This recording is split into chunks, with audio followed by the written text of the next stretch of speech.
అందరికీ నమస్తే. జై Sriram. Tamil Nadu high court judge BR Swaminathan గారికి మనమంతా సపోర్ట్ చేయాల్సిన అవసరం ఉంది.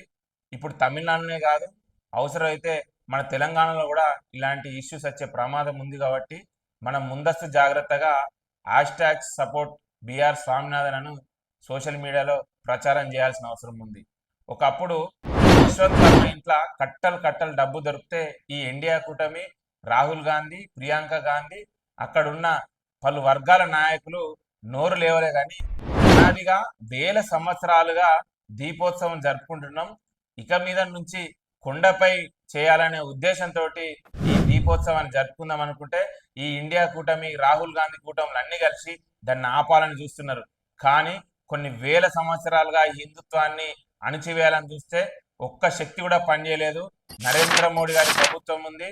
ఖచ్చితంగా హిందువులను కాపాడుకునే శక్తి భారతీయ జనతా పార్టీ ఉంది. ప్రజలందరూ, కేవలం తమిళనాడు ప్రజలే కాదు, ఈ దేశ ప్రజలందరూ ఇలాంటి హిందూ వ్యతిరేక చర్యలు చేసినట్టయితే డిఎంకే ప్రభుత్వానికి, ఇండియా ప్రభుత్వానికి, మీ కూటములకు అందరికీ ప్రజలు బుద్ధి చెప్తారని నేను చెప్తున్నా.